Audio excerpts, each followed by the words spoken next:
Success shouldn't feel this exhausting. If you're winning on paper, but burning out behind the scenes, you aren't failing.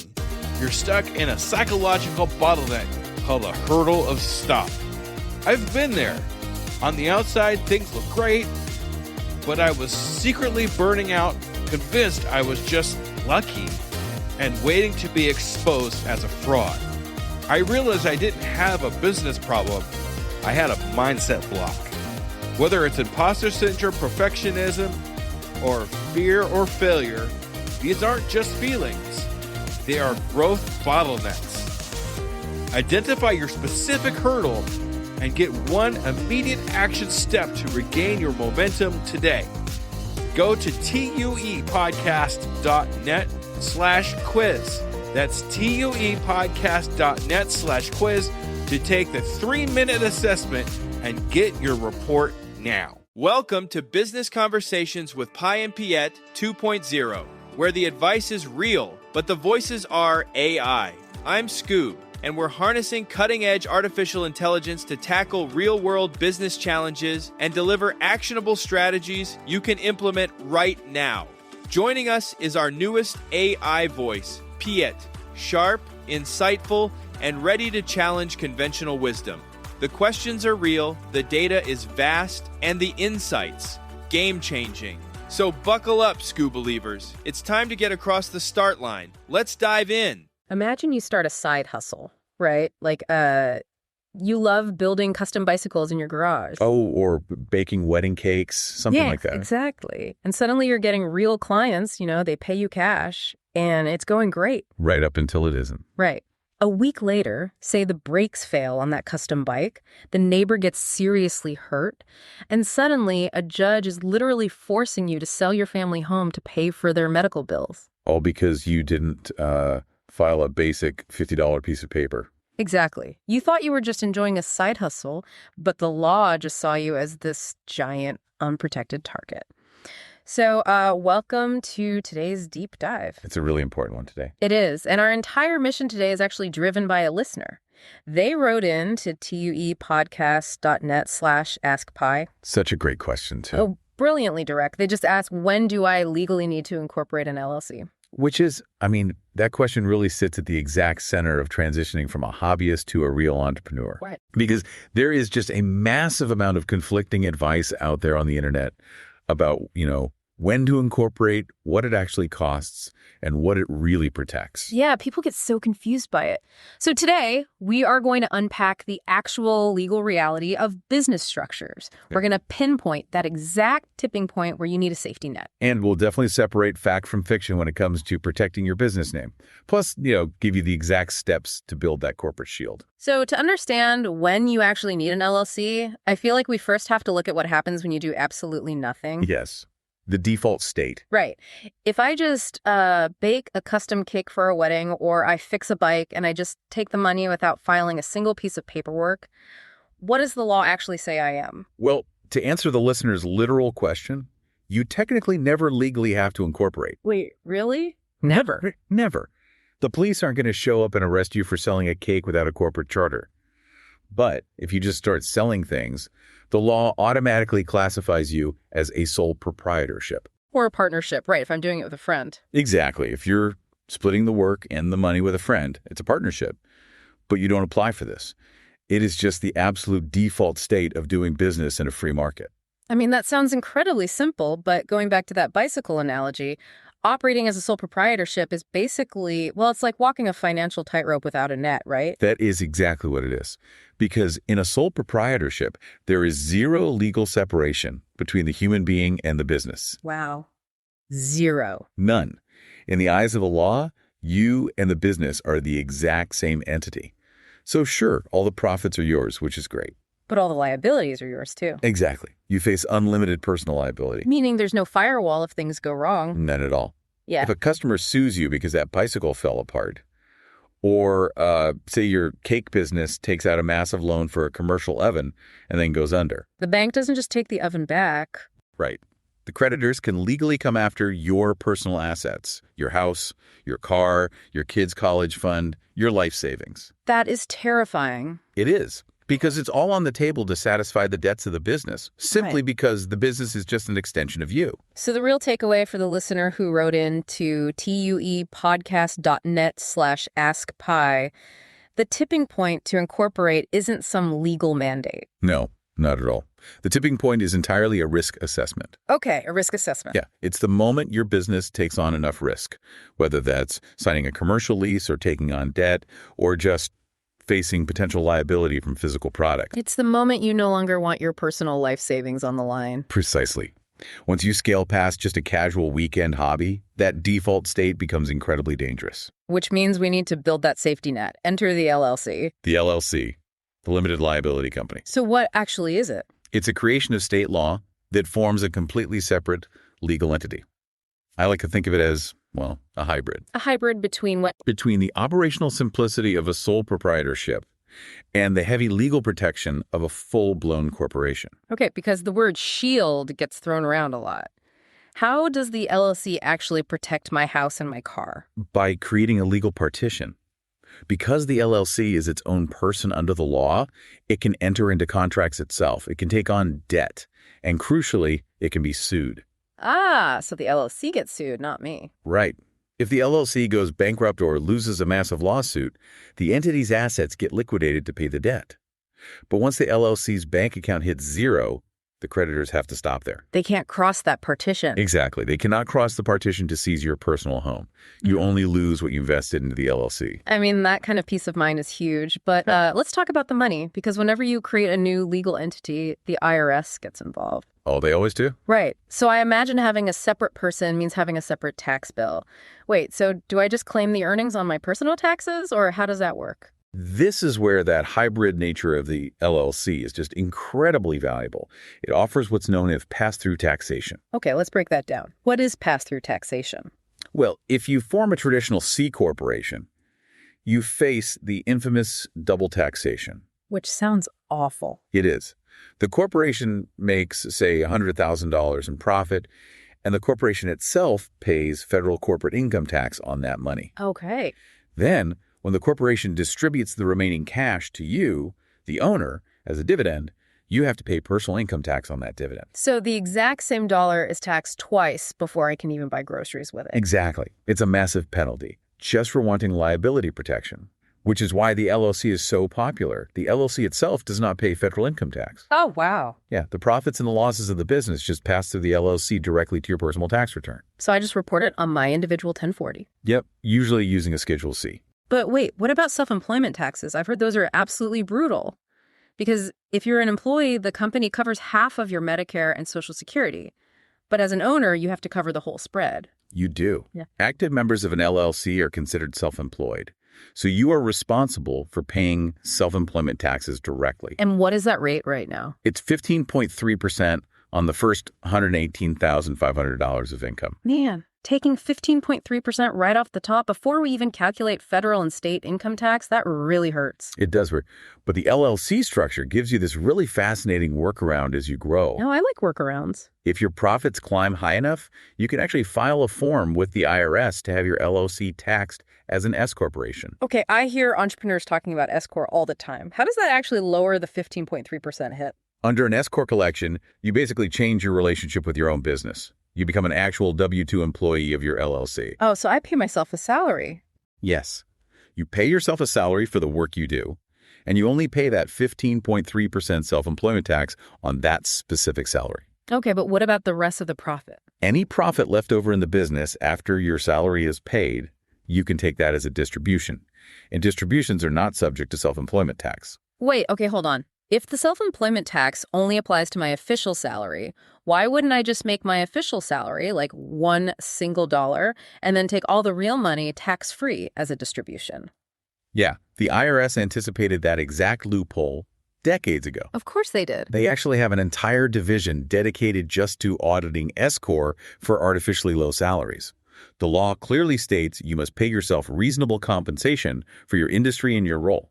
So I can't be a plumber pulling in $200,000 a year and paying myself a $1 salary. Not unless you want heavy penalties. The IRS will look at what a full-time plumber makes in your city, determine that a reasonable salary is, say, $80,000, and penalize you for the unpaid taxes on that amount. Got it. So it's a calculated balancing act. You have to pay yourself enough to satisfy the IRS, but any profit beyond that benchmark becomes tax advantaged. Exactly. Okay, so let's pivot back to the liability shield itself for a second.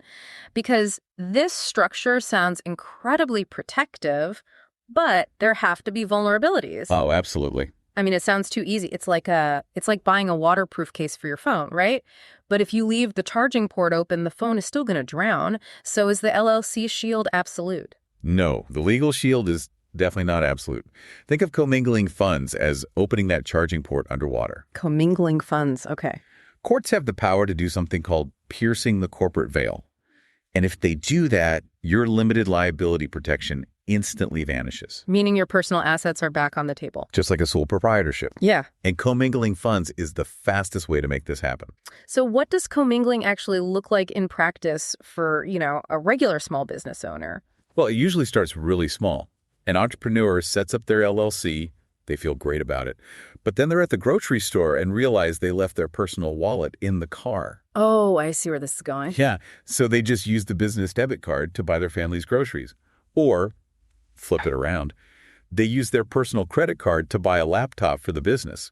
And they never formally reimburse themselves. They're just treating the business accounts and their personal accounts as one big pool of money. Exactly. And the court looks at that and decides, hey, if you are treating the LLC as just an extension of your own personal wallet, we will treat it the same way. If you don't respect the boundary, the judge won't either. Right.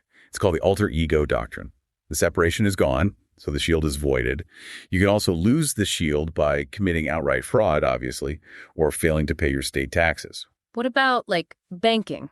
Because if I take out a loan for that massive commercial oven, the bank usually makes me sign for it personally anyway, right? Since my new LLC doesn't have any credit history. Yes, and banks are very aware of limited liability.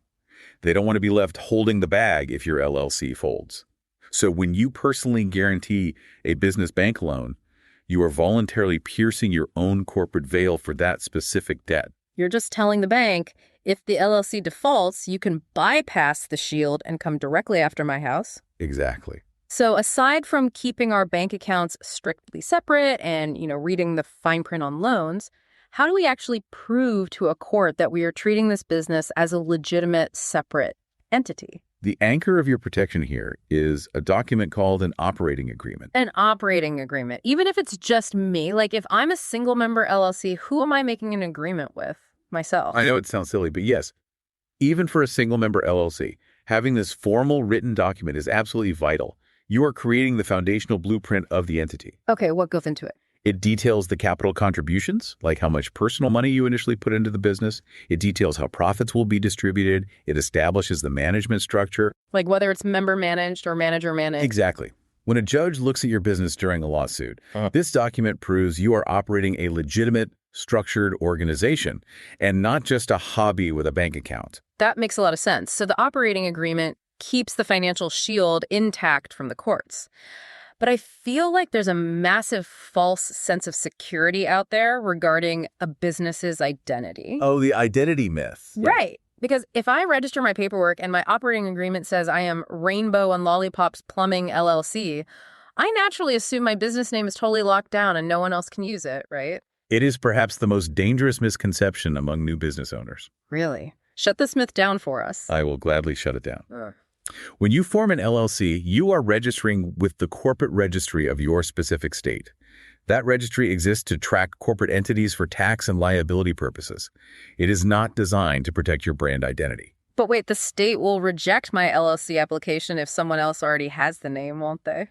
Only if someone has the exact same corporate name in your specific state. No. The state corporate registry and the federal trademark registry, which is run by the USPTO, they are entirely different systems run by entirely different levels of government, and they do not talk to each other. They don't talk at all. So if I am Rainbow and Lollipops Plumbing LLC in my state, what is to stop a competitor from just stealing my brand? Honestly, without a federal trademark, absolutely nothing. A competitor could legally go to your exact same state and register their company under a completely different corporate name, like ABC Plumbing, Inc. And the state happily approves it because ABC Plumbing is different from my LLC name. Right. But then ABC Plumbing, Inc. buys the domain name rainbowandlollipopsplumbing.com. and they operate their daily business under your exact brand identity. Wow. So they just bypass a corporate registry entirely and steal the public-facing brand? Yes. And stopping them is incredibly difficult and expensive if all you have is an LLC.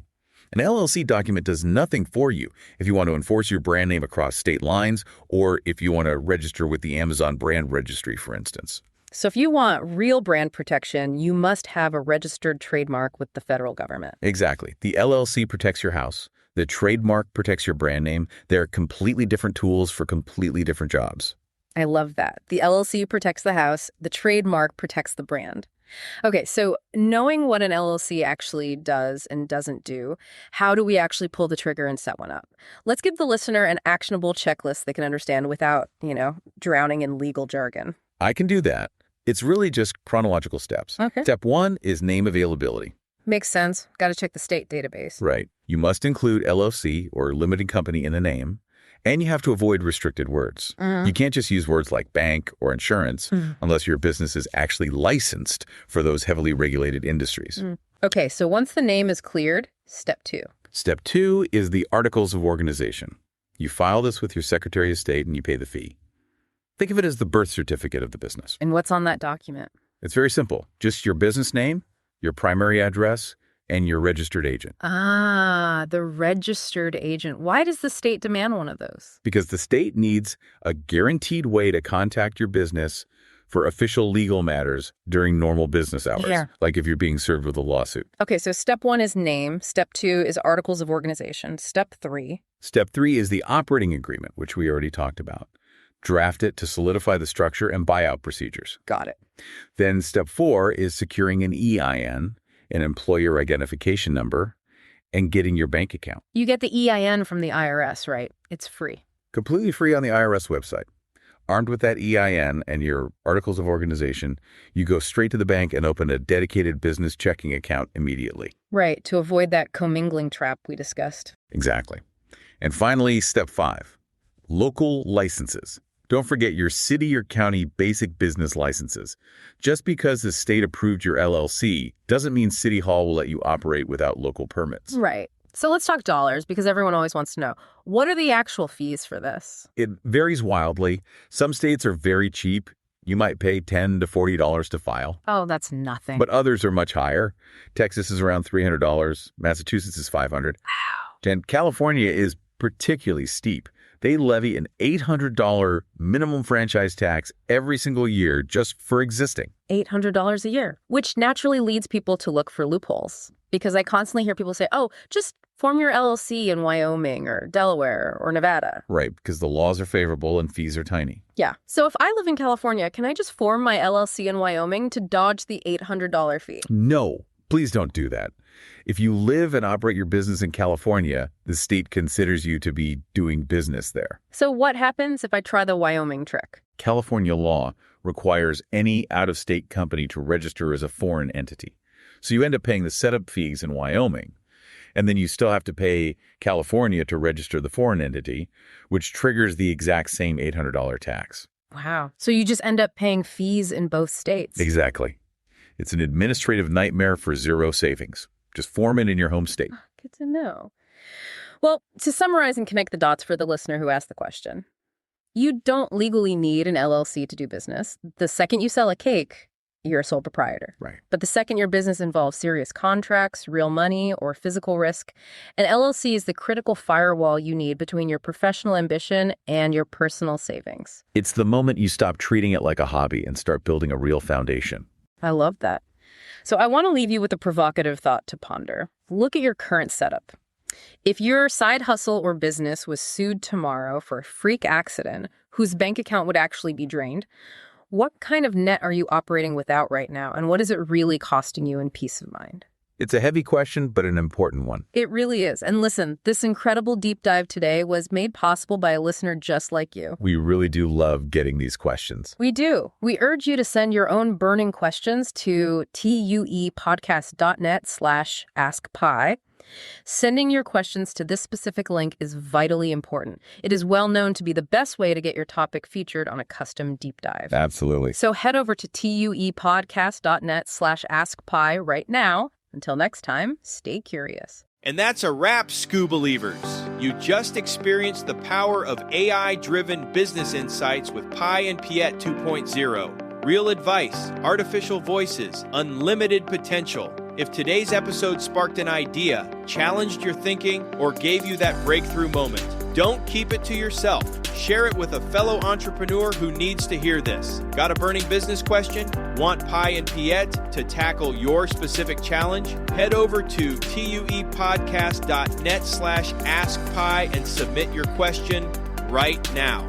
We'll dive deep into your issue and deliver the actionable strategies you need to get across the start line. Remember, Scuba Believers, the hurdles aren't in the way. The hurdles are the way. Until next time, keep moving forward, keep taking action, and we'll see you in the next episode. Hello, Scuba Believers. Let me ask you a real quick question. How many cups of coffee have you had today? 3, 5, 7? And let me guess, you've got a Red Bull in the other hand just in case, right? Yeah, I see you. Now, here's the truth bomb nobody wants to hear. You're not building a business. You're building a caffeine dependency. Listen, I get it. When you're grinding 12, 14, 16-hour days, you're building something from nothing. When you've got payroll to meet, investors to impress, and visions that won't wait. You need fuel. But what if I told you that the fuel that you're using is actually slowing you down? What if the very thing that you think is keeping you sharp is actually making you dull? Enter Rise Coffee. This isn't your grandma's mushroom tea. This isn't some hippie wellness trend. This is science meets performance. And here's what makes Rise different. Less than half the caffeine of a regular cup of coffee. But here's the kicker. You won't miss it. 6 organic powerhouse mushrooms, including cordyceps, what Olympic athletes use, and lion's mane, what Silicon Valley biohackers swear by. Sustained energy that doesn't spike and crash. We're talking smooth, clean power from morning to moonlight. Crystal clear focus without the jitters. Imagine closing the deal with calm, confident mind instead of the caffeine chaos. Gut health and immune support, because what's the point of building an empire if you're too sick to enjoy it? So here's the challenge to you. Stop borrowing energy from tomorrow. Stop running on fumes and call it a hustle. Stop wearing your caffeine addiction like a badge of honor. Real entrepreneurs optimize, real entrepreneurs adapt, real entrepreneurs win. You can't win if you're crashing at 2 p.m. while your competition is just getting started. Break the cycle. Head to risesuperfoods.com right now and use code PODNA15 for 50% off your first order. That's PODNA15 for 15% off. Try it for 30 days. If you don't feel the difference, if you don't feel sharper, calmer, more focused, more alive, then go back to your 6-a-day cup habit. But I'm telling you, you won't, because once you feel what real energy feels like, you'll never go back. Ditch the addiction. Fuel your empire and rise up. Rise Coffee, energy that builds, not burns.